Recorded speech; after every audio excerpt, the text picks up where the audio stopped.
Thank you and welcome to the show this morning. The topic this morning is Tennessee State University, and we're fortunate to have with us the president of Tennessee State University. And of course, Dr. Glover, let me welcome you to the show this morning, and to remind our audience that your name is Dr. Glender Glover, the president of Tennessee State University, and we might say that you've been a very, very active president at Tennessee State University, and some of our audience have asked for you on many times since you've been here, and we're just glad to have you here now, and so that they'll know that we made an attempt to bring Dr. Glenda Glover to our television show, and she simply represents the latest of all of the presidents that our audience has had an opportunity to meet on this particular show, and so we're just glad to have you here. Dr. Glover, before we start, let's see if we can give our audience some background information of your background, your education, and some of your experiences before you got to Tennessee State University, and then after that we'll have a break, and then we'll come back and deal with some of the aspects. Certainly. Thank you very much. It's an honor to have a conversation with you. I always enjoy speaking about Tennessee State University. It has become my favorite subject in the last 2 years. My background, I was born and reared in Memphis, attended public schools in Memphis, Tennessee State undergraduate, finished in 1974. It's just a real honor and a real blessing to come back to the very grounds, the foundation that gave me my start, to now come back in such a wonderful leadership position. It's just an awesome, awesome experience. But on the way to Tennessee State, of course, I went back and got a master's degree from Clark Atlanta, a doctorate from George Washington, and a law degree from Georgetown. And my background also as an accountant. As a professional, I'm an accountant by profession, CPA. And so we need all of those skills into one to come back now to TSU as the president. And thinking in terms, Dr. Glover, of coming to Tennessee State University and your first experience coming as a student to Tennessee State University, what did you know about Tennessee State University before you arrived here? And certainly not knowing that one day you would be the president of Tennessee State University, but what were some of your thoughts in terms of the opportunities that you felt that you might have had? Well, as a student, math, I was a math major, and I wanted to be in the honors program, so I graduated with honors and just had a lot of experiences with the honors students and the types of opportunities that a school like TSU offered. I spoke with various companies. I never thought about teaching really, because I was so interested in going into the corporate world. Higher education came later on in my career, but most of my experiences were public speaking, dancing, doing things that students do on campus, being involved with the paneling council, those types of activities. So you arrived at Tennessee State University as a freshman student in what year? And give us an idea in terms of your impression about Tennessee State University. Oh, I loved it at first sight. I got there, you know, students make decisions based on some form of academic programs. I wanted to major in math. It wasn't so much the math program, it was the individuals that I knew who had attended Tennessee State and had done so well in their careers and were influencing me. And it was excitement about having been a student at TSU, and they came back to my church and my community, and they talked it up. So I said, well, let me just go and see what they're talking about. And then my parents could not afford to send me out of state to somewhere else, so I had some limited options at that time, and I chose TSU because I saw what it offered, both educationally, socially, with the versatility that was there. I just enjoyed it all. And so you landed at Tennessee State University as a freshman student in what year, Dr. Glover? 71. Now, who was the president of Tennessee State University at that particular time? Dr. Torrance. Dr. Torrance? Torrance, yes. So what did you think about Dr. Torrance and the faculty that you met at Tennessee State University? Well, the faculty was so caring and nourishing, I mean, nurturing. And Dr. Torrance was very accessible. He would sit and talk with students in the cafeteria. He was very, he was easy to speak with, and he was always around. You wanted to do something that may not have been so acceptable by the standards of the faculty. He was there. You look up and he was standing right there. So he was always there. Very good. And so, Dr. Glover, we're going to take our first commercial break, and we're going to come back and deal with some other aspects of your journey at Tennessee State University. And we'll be back with our audience following this very, very short commercial break.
Thank you and welcome back to the second segment of the show for today.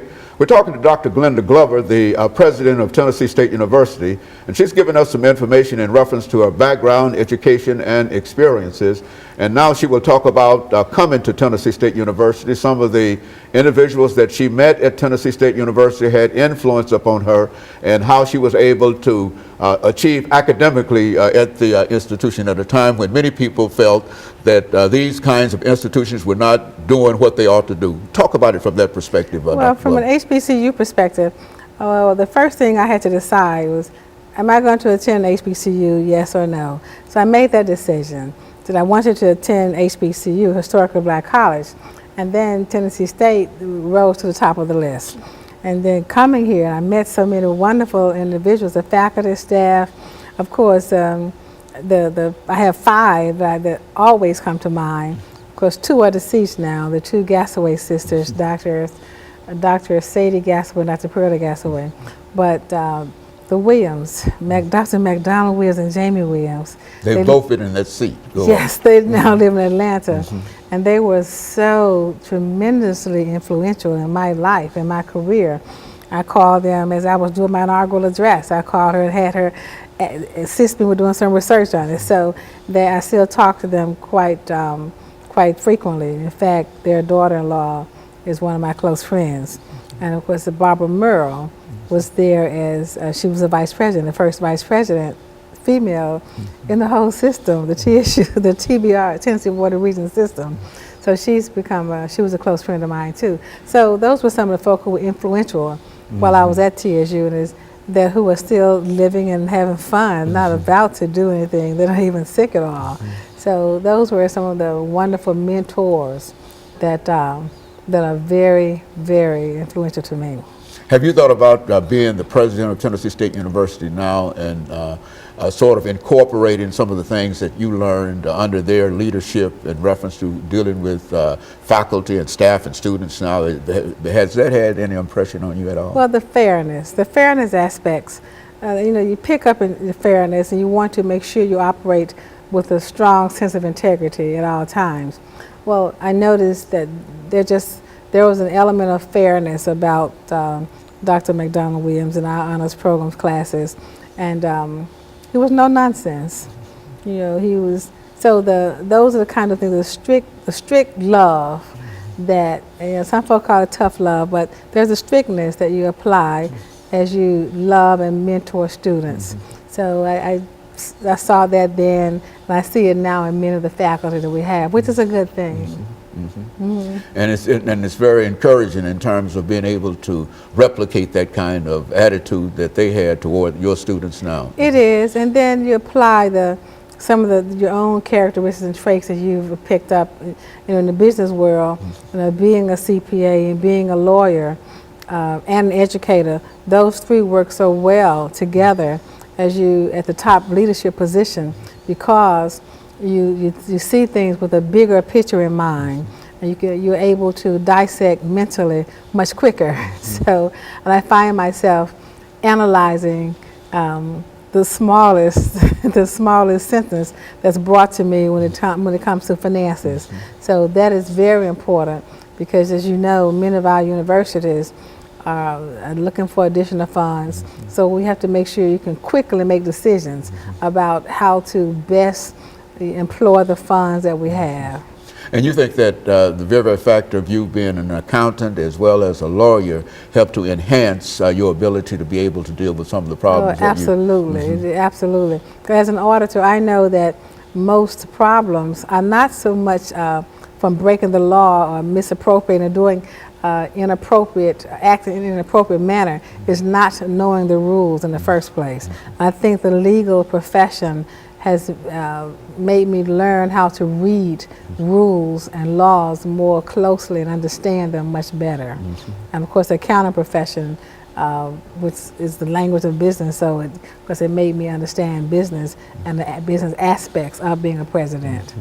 And so all of those things really came together for you coming to Tennessee State University as the president of Tennessee State University. What did you think in terms of first being selected and then finally selected as president of the Tennessee State of the United States? That you might stand there, but what did you think in terms of when that happened to you? That it was so much excitement in my family because it was a process that took I would say about 2 or 3 months, going through the interviews and meeting various people and getting feedback from the campus, the students, the Board of Regents who ultimately made the selection and took the vote. So I was very pleased and honored to come back now and lead the university that gave me my start. I mean, there's no greater honor, no greater blessing than when God calls you back home. And there you were at Tennessee State University, selected as the president of that great institution now to move that institution forward. And you are moving the institution forward according to everything that we see in the newspaper and everywhere else. And when we come back, when we have our second commercial break, what we'd like for you to do is to think in terms of how you are moving the university. That is, some of the Definitely. principles that you've laid down, and we might, I think in some instances, refer to them as challenges and opportunities. Sure. And recognizing that. And that's what we want to talk about. I think that I've heard you on many occasions lay out 5 or 6 points in terms Sure. of what you're trying to do in terms of enrollment and et cetera, et Yes. cetera. And so that's, I think that our audience would be really concerned in terms of hearing that kind of information and about how you are working hard in a real sense to make sure that students have opportunities, even those students who somehow might not have been doing the things that they ought to do to have that opportunity, but there you Exactly. are. Yeah, and I think that the community is aware of all of the things, and I want you to Let's talk hope about so. that. Thank you. Yeah. Because I think that plays a very, very significant role in terms of how you are able to deal with the university as well as how you're able to deal with outside of the university, because I think that we've seen in the newspaper a lot of information in reference to who you are and about the not only the groundbreaking activities that you're involved in for historically black institutions, black females, and et cetera, and you are indeed a role model. But thank you and very so much. I want you to just jump into that when we come back and talk about your background, your challenges and some of your opportunities, certainly. opportunities. We'll do that in about 10 or 15 seconds, and then we'll be able to Good enough. sort of tie this up for today. But I do want you to talk about some of the things that you talk about every day in terms of dealing with your faculty, staff, and the institution itself. And of course, we'll be back with our audience following this very, very short commercial break.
Thank you and welcome back to the final segment of the show for today. We're talking to Dr. Glover, the president of Tennessee State University, and she's given us some information in reference to her background, education, and some of her experiences coming to Tennessee State University. And now she's going to talk about some of the challenges and some of the opportunities that she has in terms of meeting some of those challenges and opportunities. Dr. Glover, let's pick up where we left off before we head our second commercial break. I was telling you how pleased and just appreciative I am to the Nashville community for being so receptive and so supportive of the endeavors of TSU.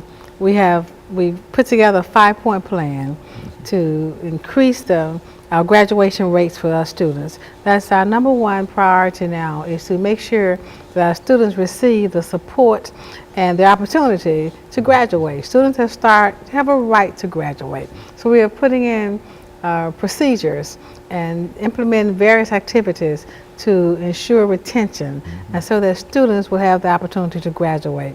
Because the new model now is not the number of students that you have. Of course, that's important because tuition revenue is always important, but the number of students who graduate, now funding is based on students who graduate. It's performance based now. So that's very, very important.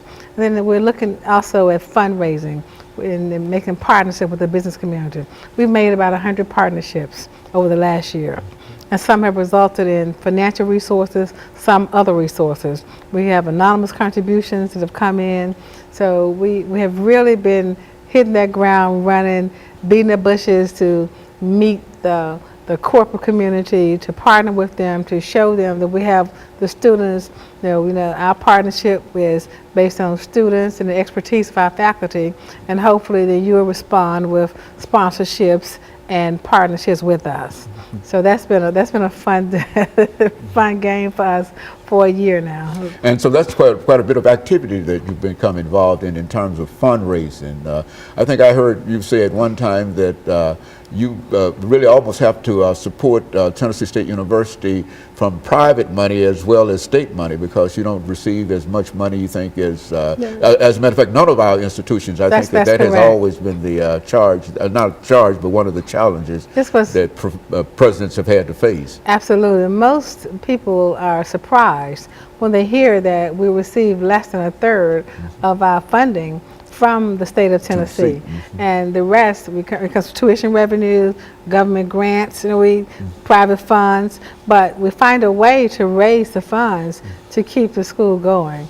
But it's largely tuition driven.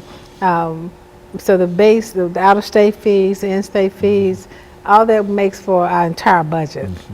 Now, in terms of the kind of assistance that, because I've had a number of individuals on this show from Tennessee State University, and they've talked about the kind of assistance that they are able to receive through grants and some of the things that have happened dealing with the national administration in terms of opening up funds.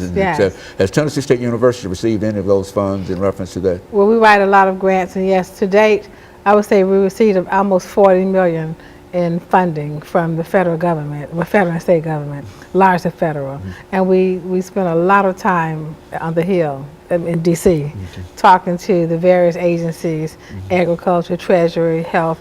We're talking to them, partnering with them to present the new programs that we have, the flagship programs, and the expertise of the faculty and staff, so that they will feel comfortable partnering with us and know that if they do bring us on as one of their partners, and they can sleep at night knowing that we'll get the job done. I think one thing that is noticeable, that there are a number of buildings that are going up on the campus at Tennessee State University. Why don't you make some statements in reference to all of that activity that's happening in the agricultural area and some of those other buildings, that big, fine athletic facility that you've got there. Why don't you make some statements? We have a new, that was the athletics building, the indoor-outdoor facility, practice facility. We also we're going to have a ribbon cutting probably next month, probably April. This is still February, and the new agricultural building that was just finished. So that was funded by USDA. So we're really proud of that. And we're looking at some more buildings down the road, a new nursing building. This is, as oddly enough, or thankfully enough, this is TSU's time on the funding cycle. It comes around every 9 or 10 years. So this is the year that TSU receives funding. So we're on the schedule this, probably end up being next year, but we're looking at a new nursing facility and perhaps another part of our education building to house a new STEM program, an education STEM program where we train teachers to teach students about math and science in 3rd, 4th, and 5th grade. So we're really excited about that. That STEM program, I've heard a lot about that program and engineering and all of all these other activities, and the idea is to increase the number of graduates in these areas. We want to, the whole STEM initiative across the country is to increase the number of African American graduates in the sciences and technology and engineering and math, because that number is woefully low. And with the added emphasis from the President Obama on down to the high schools, we're trying to emphasize the STEM areas to get the analytical thinking, the strategic thinking, the thought processes to help as we increase our national scores on exams. Tennessee recently was rated the most improved state in K through 12. So that was very, very impressive and very phenomenal for Tennessee, and we were pleased to quote that statistic everywhere.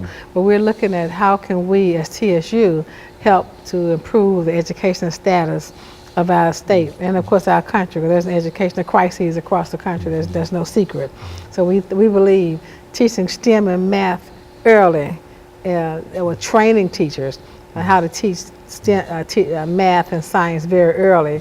It's one of the ways to assist us, and then going to a common core curriculum where those standards will assist us in getting our students what they need as far as developing the types of the knowledge and the skill set, the basis they will need to know. So we're excited about some of the new paradigms that's coming about in education, K through 12, that will feed into higher education. You know, there's one question that I always raise whenever we have a person from Tennessee State University, and that has to do with the lottery funds. Are you receiving any of that lottery money from the state? Well, I mean, from the lottery? No, none to speak of. You're not receiving enough of it, I would imagine. Yeah, I'm not sure we're receiving any of it. So, I mean, it's not enough to speak of and make a point about. Very good. Well, I can certainly appreciate that. So in a real sense, you're sort of optimistic in terms of the possibilities that that you face in terms of bringing more resources. Oh, it's unimaginable. We made so many partnerships, and we're talking to more companies by becoming engaged and understanding what TSU offers, and especially in the Nashville and Davidson County area, because TSU belongs to all of us. It belongs to Nashville, it belongs to the state of Tennessee, it belongs to you and me, it belongs to all of us. So we're selling TSU to the community, that we're no longer this university that's on a hill in North Nashville. We're out there meeting the needs of the business community. What the business community needs from Tennessee State is to be a fine academic partner and produce ready-to-employ graduates, and that's what we're striving to do. And you've got a nationally known education program and engineering program and nursing program and et cetera, and so you're really ready to move forward. And that's true. When people say, what is your flagship program? I have to brag and say they're all flagships. I mean, the engineering, health sciences, agriculture, business, liberal arts. There are so many flagships until it's difficult to say that you can single out one or two. And so you're really excited, Dr. Glover. I'm excited. The alumni. I'm so excited about the excitement that's around me. I'm going to visit many of the alumni chapters, and that excitement is rubbed off. I gave them a challenge to meet a $50,000 challenge, and some have already met that challenge. Others are striving hard to do it. They're having fundraisers because we're raising money through the Alumni Association. And so you're really actively involved in terms of moving Tennessee State University forward in terms of trying to find the resources and bring the students in and serve a real a need for the state of Tennessee. Is that that's the entire idea. That's exactly what we're trying to do. That's our ultimate goal. Very good. Thank you very much. And of course, let me thank you for coming by and giving us that information. And let me encourage our audience to tune in again next week for another informative edition of Comments. Thank you and good morning.